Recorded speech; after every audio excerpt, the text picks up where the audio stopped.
The morning sun, still a gentle caress on the Judean hills, found Jonah already at the small carved altar in his garden.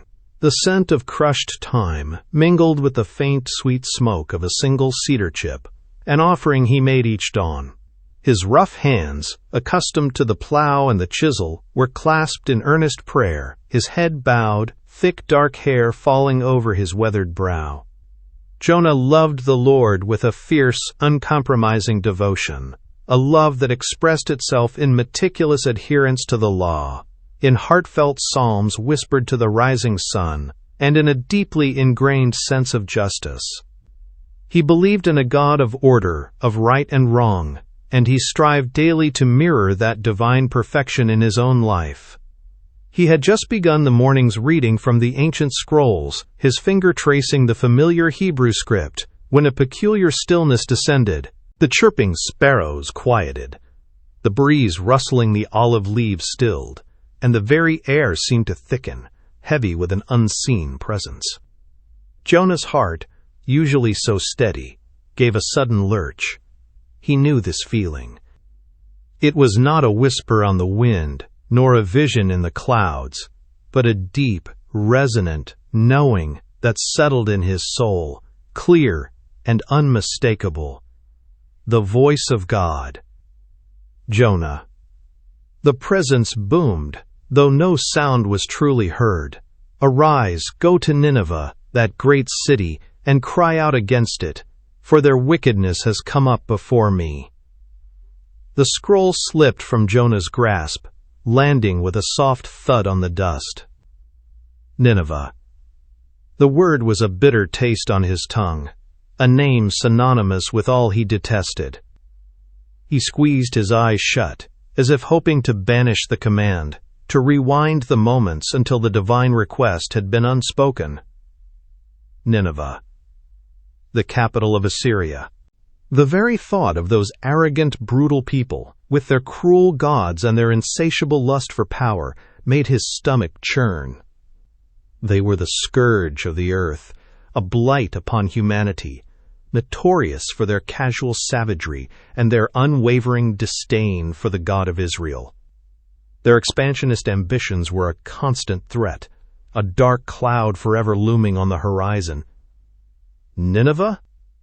Jonah muttered, his voice hoarse as if speaking the name aloud confirmed its horrific reality. But, Lord, they are wicked. They deserve your judgment, not your warning. His mind raced, cataloging their atrocities, the impaled captives, the cities razed, the boastful inscriptions detailing their conquests. Why would God, the righteous and just God, care about the fate of such monsters? It made no sense. It violated every principle of divine justice he understood. A cold dread settled over him, heavier than the morning mist. To go to Nineveh, to stand among those vile people and proclaim their impending doom? It was dangerous, yes, but more than that, it was an offense to his very being. He prided himself on his discernment, his ability to distinguish between the deserving and the damnable. And the Ninevites? They were unequivocally damnable. If God truly planned to spare them after a mere warning, it would be an affront to every victim of their cruelty, a mockery of justice itself. His stubborn heart, though devoted, rebelled. He could not, would not, be an instrument of mercy for such a depraved nation. Running away on the big ship. The afternoon sun, a fiery oppressor, did little to thaw Jonah's rebellious spirit. Nineveh. The very name tasted like ash, a command he refused to swallow. Preach repentance to those idolaters, those heartless brutes? Never. His jaw tightened, a pulse thrumming furiously in his temple. God's mercy might be an boundless ocean, but Jonah's patience was a desert puddle. He would not be the conduit for their salvation, not when their existence so affronted his deepest convictions. His mind, usually a placid pool of devotion, now thrashed like a netted fish. Flee. The thought, initially a whisper, swiftly solidified into his sole recourse, He would go the other way. Far, far away, where Nineveh's very echo would vanish on the wind. He strode with grim purpose, worn sandals slapping against the dusty path toward the bustling port of Joppa. The air grew thick with salt, fish, and exotic spices. Sailors bellowed, cargo scraped, and the rhythmic creak of ropes against masts filled the cacophony.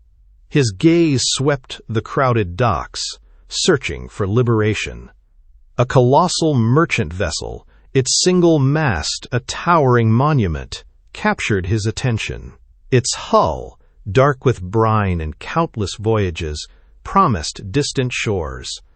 A weathered banner, depicting a stylized trident, snapped from its rigging. This was it. He navigated a throng of merchants haggling over crates of figs, making his way to the gangplank. A woman stood at its base, hands on her hips, directing a brawny crewman, her sun-kissed face etched with lines of authority, framed dark hair pulled into a practical braid. This was Captain Ilara. Passage to Tarshish? Jonah's voice, surprisingly steady, cut through the din. Ilara's keen eyes, the hue of the deep sea, appraised him. A long journey, friend, not for the faint of heart. Are you running from something, or toward it? Her tone was direct, devoid of judgment. Jonah met her gaze, a flicker of defiance in his own. Neither, Captain. I seek only distance. He produced a small pouch of coins, a sum substantial enough to warrant a second, lingering look. Ilara nodded slowly, her lips pressing into a thin line. Very well. Board. We sail with the morning tide. She waved a hand toward the narrow plank. Find yourself a berth below. Try not to get in the way. He climbed aboard, the rough planks groaning beneath his weight. The scent of tar and damp wood enveloped him. Below deck the air was close, heavy with unwashed bodies and stored provisions. He found a small, unoccupied space among the cargo, a narrow plank to call his own. The ship hummed with activity, yet Jonah felt strangely detached. He watched the last rays of sunlight paint the distant hills in hues of orange and purple, a silent farewell to the land he was abandoning. A faint smile touched his lips. He had done it. He had outrun God. The vast, indifferent sea stretched before him, an endless canvas upon which he could finally paint his own destiny. He lay back, the rhythmic lapping of waves against the hull, a lullaby of escape, the great storm. The sun, a benevolent eye in a sky of endless blue, had warmed the deck of the Sea Serpent for days. A gentle breeze barely ruffled the sails, and the rhythmic lapping of the waves against the hull had lulled the crew into a state of contented ease.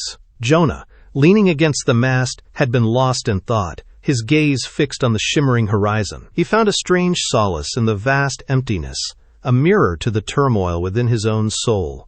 Then, without warning, the world tilted. Not a gentle sway, but a jarring lurch that sent a coil of ropes skittering across the deck. The blue drained from the sky, replaced by an ominous, bruised purple that spread with terrifying speed.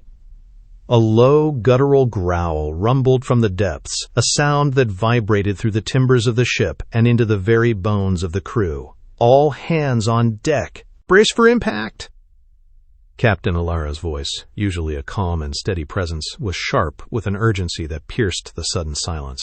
Her eyes, normally a clear, unwavering gray, darted across the churning sea. The gentle lapping had transformed into monstrous waves, their foamy crests reaching for the sky like grasping claws. Rain, thick and stinging, lashed down, instantly soaking through their clothes and obscuring their vision.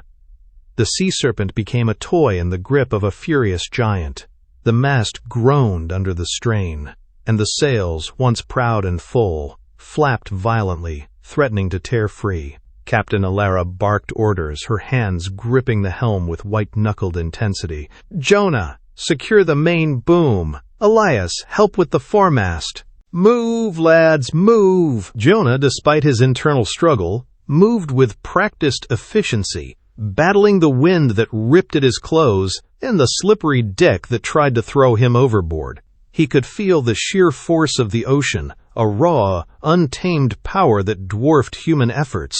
Fear, cold and sharp, began to prickle at the edges of his resolve. The other sailors, their faces pale and etched with terror, scrambled to obey. One moment they were hauling on ropes, the next they were thrown against the bulwarks as the ship plunged into a trough, only to be lifted again on the back of another towering wave.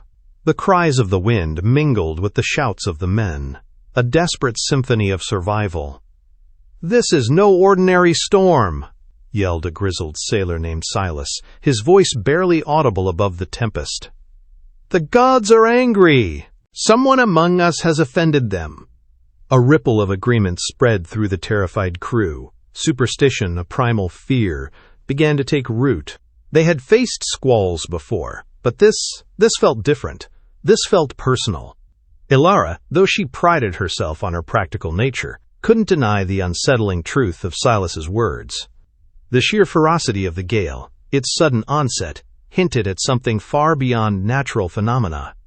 "We must find out who it is," another sailor shouted, his eyes wild with terror.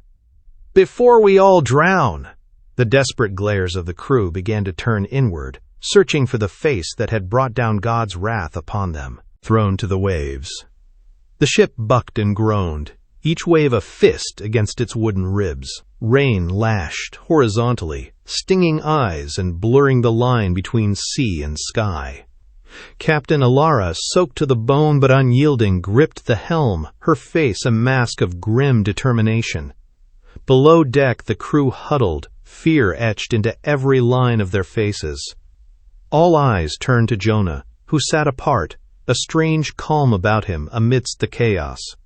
"Tell us, man." Ilara's voice, though strained, cut through the gale as she descended, leaving a seasoned helmsman in her place.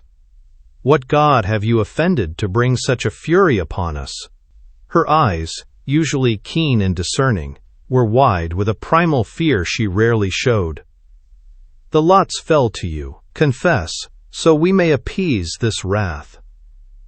Jonah met her gaze, his own filled with a mixture of resignation and a profound, aching sorrow.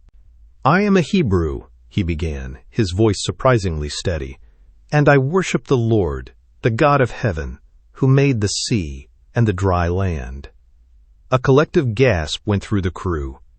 "And I am fleeing from his presence." He didn't elaborate on the why, the burning injustice of a God who might forgive the wicked Ninevites, but the admission hung heavy in the air, a truth as undeniable as the storm raging outside. Ilara's jaw tightened. "Fleeing from the God who commands the very waves that seek to swallow us?" Her voice was low, laced with a dangerous edge. "And you only tell us now?" "This tempest is for my sake," Jonah confessed, his shoulders slumping. "I know it. Cast me into the sea, and it will be calm for you." He looked from Ilara to the trembling sailors, his eyes pleading. "It is the only way." A murmur of protest rippled through the crew. To throw a man overboard, even one who admitted such a transgression, felt like an act of unspeakable cruelty. Ilara, ever practical, weighed the options. Her ship, her crew, their lives, against the life of one man, however complicit. She looked at the thrashing waves, then back at Jonah's resolute face. "We cannot," she declared, though her resolve was weakening with every lurch of the ship. "We will try to row to shore to save you if we can." The men scrambled, straining at the oars, but their efforts were futile against the immense power of the sea. The ship groaned, threatening to split apart. A wave, larger than any before, crashed over the deck, sweeping away loose cargo and nearly several men. Jonah rose, his resolve hardening. "Please," he urged, his voice ringing with conviction. "This is the Lord's will. Do not let innocent lives be lost for my defiance." Ilara's gaze met his, a silent conversation passing between them. The fear in her eyes was replaced by a grim acceptance. She nodded slowly, her decision made. "Forgive us, O Lord," she whispered, her voice barely audible above the storm's roar, "for we do not wish to shed innocent blood. Let not our lives perish for this man's transgression." With heavy hearts and trembling hands, the sailors lifted Jonah. He offered no resistance, his eyes fixed on the tumultuous water. Alara gave the final, reluctant command. With a collective push, they heaved him over the side. The moment Jonah's body hit the churning water, an astonishing silence fell. The wind died, the rain ceased, and the monstrous waves that had threatened to consume them flattened into gentle swells. The sea, moments before a raging beast, became a placid, shimmering expanse. The only sound was the gasping breaths of the awestruck crew, swallowed by the great fish.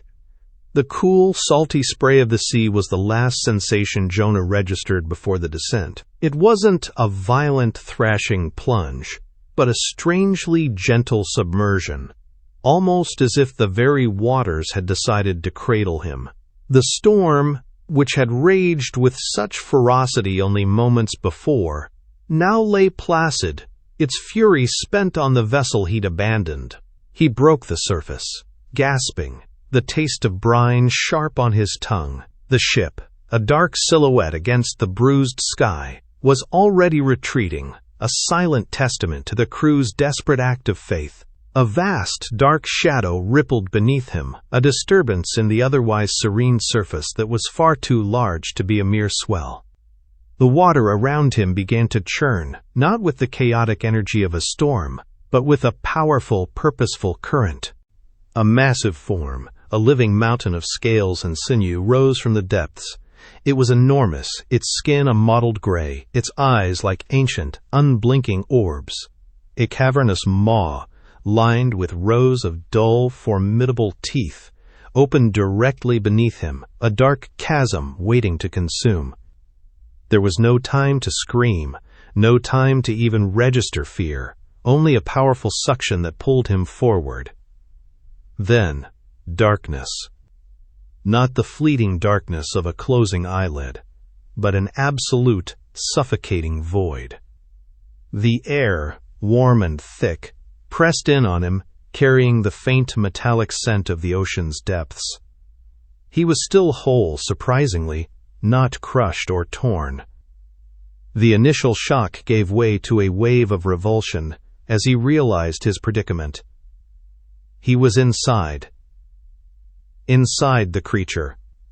The walls around him were soft, yielding, yet undeniably confining. A low, rhythmic throb resonated through his very bones, the beat of a monstrous heart, a constant reminder of his living prison. A profound sense of isolation settled over him, heavier than the water itself. He was truly alone, adrift in the belly of an leviathan, a prisoner of his own making. The vastness of the sea, which had just seemed a suitable grave, now felt less daunting than the suffocating intimacy of this internal world. His earlier bravado, the stubborn defiance that had led him to this point, evaporated in the oppressive gloom. He had fled God's command, sought refuge from his gaze, and in return, he had been delivered to this, a living sepulchre.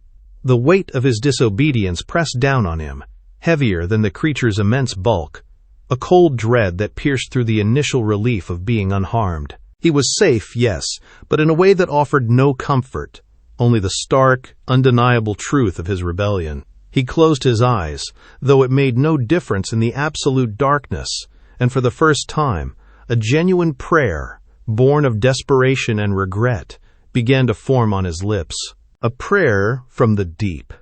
The darkness was absolute, a suffocating blanket woven from the deepest ocean trench. Jonah knew it intellectually, but experiencing it was something else entirely. 3 days and 3 nights he had been here, in this living tomb, the rhythmic thud of the creature's heart, a constant, terrifying drumbeat against his confinement. The air, though surprisingly breathable, carried the metallic tang of digested seawater and something else, something fetid and ancient. He was alone, utterly and profoundly alone, a speck of defiance swallowed by a world of water and bone.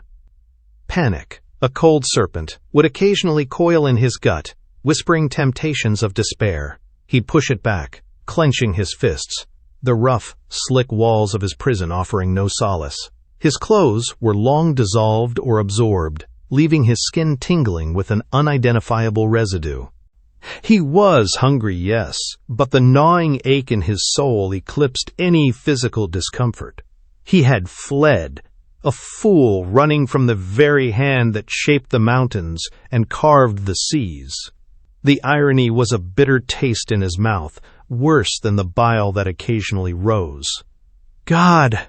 he rasped, his voice hoarse, swallowed by the vastness of the fish's belly. It sounded weak, pathetic, a dying echo.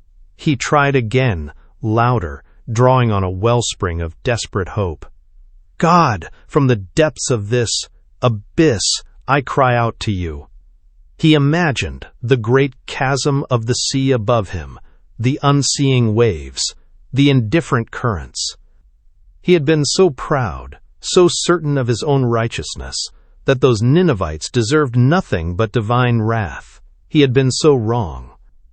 The true wrath, it seemed, was reserved for the rebellious prophet. "My life was ebbing away, Lord," he confessed, tears mingling with the dampness on his face. "The waters closed in around me, the deep engulfed me. Weeds were wrapped around my head, down to the roots of the mountains. The earth with its bars closed over me forever." He paused, a shudder racking his frame. "But you, O Lord my God, you brought my life up from the pit. When my life was almost gone, I remembered you, Lord, and my prayer rose to you, to your holy temple." A profound wave of remorse washed over him, cleansing the last vestiges of his stubborn pride. He had been given a mission, a sacred trust, and he had spat upon it. He had judged, he had fled, he had doubted the boundless mercy of the Almighty. "I have strayed, Lord," he choked out, his voice thick with emotion. "I have pursued empty idols of my own making, but I will look again toward your holy temple. I promise, Lord, if you deliver me from this living grave, I will fulfill my vow. I will go to Nineveh. I will speak your word, every syllable without faltering. Salvation comes from you alone, O Lord." He closed his eyes, though there was no difference in the oppressive darkness. He waited, not for a booming voice or a blinding light, but for a sense of peace, a quiet knowing. And it came.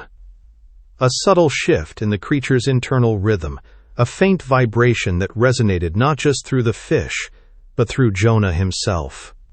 A warmth spread through his chest, chasing away the cold despair.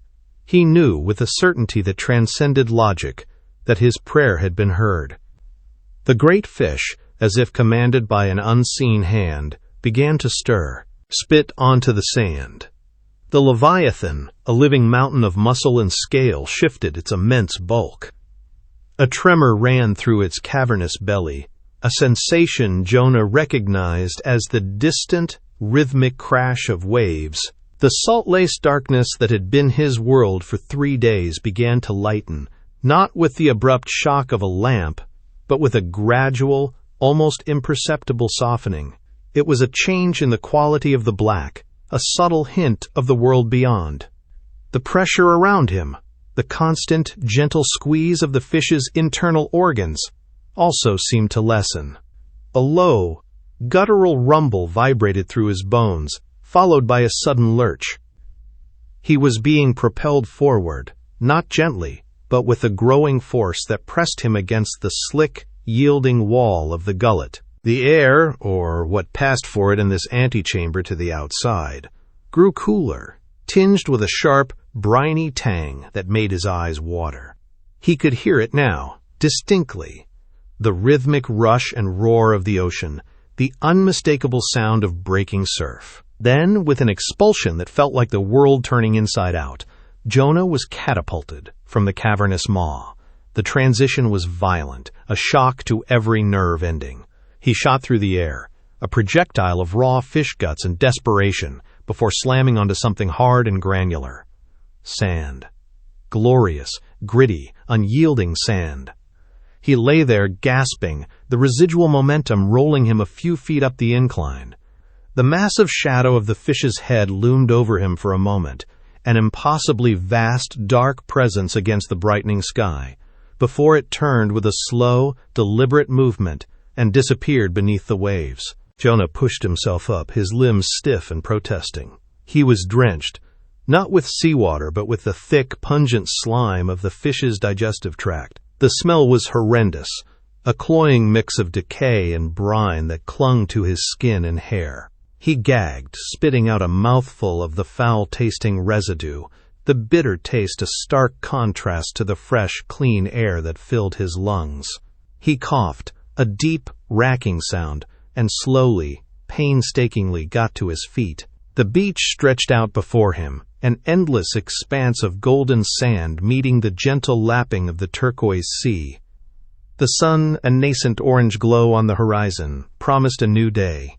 He stood there, shivering, the cool morning breeze a welcome balm against his fevered skin. His eyes, accustomed to the gloom, squinted against the burgeoning light. He was alive. Unbelievably, impossibly alive. A deep breath hitched in his chest, a breath filled with the clean, pure scent of salt and freedom.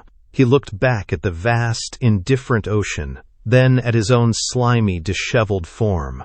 A profound weariness settled over him, but beneath it, a spark ignited. His stubborn pride, his fear, his righteous indignation, they all seemed small, insignificant. The Lord had delivered him. Again. He took another, deeper breath, letting it fill his lungs, letting the crisp air cleanse him from the inside out. Nineveh, he rasped, the word tasting like ash and repentance on his tongue. He would go. He would finally go. Nineveh listens. The Mesopotamian sun, an oppressive weight, beat down on Jonah as he trudged across the dusty plains. Nineveh's towering walls finally emerged into his view, a formidable silhouette against the horizon. He'd heard countless tales of its magnificence, its sprawling markets, its intricate maze-like streets. Yet, the reality eclipsed every story. This was a metropolis of staggering scale. Its fortifications seemed to claw at the sky, a brazen testament to its people's power and hubris. A profound sense of dread, strangely interwoven with a stubborn resolve, coiled in his gut. This was the precipice, a moment of truth for them, and for him. He pushed past merchants hawking their wares, their cries a chaotic symphony in the bustling thoroughfares. Then, he began to walk, his voice, surprisingly clear and resonant despite his inner turmoil, rising above the din. 40 more days, he proclaimed, the words cleaving through the cacophony, and Nineveh will be overthrown. He repeated the dire warning, each declaration more hoarse than the last, the message a searing brand on his tongue. He braced himself for scorn, for derision, perhaps even outright violence. Instead, an unsettling quiet began to ripple in his wake. Faces, initially etched with indifference or annoyance, now registered dawning alarm. News of the foreign prophet and his grim prophecy swiftly reached the royal palace. King Theron, a monarch whose pride rivaled the vast, unyielding city he commanded, was deep in a council meeting, his brow furrowed over a new military campaign. When his most trusted advisor, Elam, relayed the prophet's message, Theron scoffed. "Another madman, perhaps, seeking notoriety?" he grumbled, a dismissive wave of his hand. "Send him packing." But Elam, a man of quiet discernment, persisted. "My king, the populace is stirred. They are listening. There is a unsettling conviction in his voice." Theron, though accustomed to instant obedience, felt a prickle of unease. He prided himself on understanding his people, and their sudden collective apprehension was a storm cloud he couldn't ignore. He rose from his throne, his elaborate robes rustling, and strode to the window overlooking the city. Below, Nineveh's usual chaotic energy had given way to a somber stillness. People knelt in the dusty streets, heads bowed, a profound sorrow etched on their faces. A cold dread seeped into Theron's heart, This wasn't mere superstition. This was genuine terror, a collective recognition of something truly terrible. He turned, his face pale, his earlier arrogance supplanted by a chilling realization. "Bring me the prophet," he commanded, his voice barely a whisper, "and issue a decree. Let no man or beast taste food or drink. Let everyone don sackcloth. Let them cry mightily to God. Perhaps he will relent." Jonah, observing from a distance, witnessed the astonishing transformation. He saw the proud king descend from his palace, shed his royal garments, and, to Jonah's utter astonishment, sit in the dust, clothed in sackcloth. He watched as the entire city, from the lowliest servant to the wealthiest merchant, followed suit, their usual finery replaced by coarse cloth, their clamor by fervent prayer. Nineveh, that great and wicked city, had listened. God's great love. From his celestial vantage, God watched. The frantic, dust-choked streets of Nineveh, once bustling with unbridled revelry and the clang of weapons, now hummed with a different kind of energy. Ash-smeared faces bowed, not in supplication to their false deities, but in genuine contrition. The mighty King Theron, stripped of his royal raiment and seated in the dirt, was a testament to the city's profound transformation. His booming commands had been replaced by a quiet, heartfelt plea for mercy, echoing the collective cry of his people. Every soul, from the youngest child to the oldest elder, had embraced the call to repentance, their fasting a palpable testament to their fear and their burgeoning hope. God saw the true turning of their hearts, a repentance far deeper than mere outward show. The divine decree, once set for destruction, now softened into an act of unparalleled grace. The city would be spared. Jonah sat on the eastern side of the city, shielded imperfectly by the broad leaves of a miraculous plant that had sprung up overnight. The scorching sun beat down, but a greater heat burned within him, a simmering frustration. 3 days had passed since his pronouncement, and Nineveh still stood. No pillars of smoke, no ground-splitting tremors, no rain of fire. Just the continued, albeit quieter, existence of the very people he had wished to see brought to justice. His jaw tightened, a bitter taste rising in his mouth. "Is this not what I said, Lord?" he muttered, the words thick with disappointment. "Is this not why I fled to Tarshish in the first place? I knew you were a gracious God, slow to anger and abounding in love, one who relents from sending calamity, and now you have relented." A gentle wind rustled the leaves above him, a soft whisper against his indignation. He stewed, wrestling with his own rigid sense of justice versus the immeasurable compassion he knew God possessed.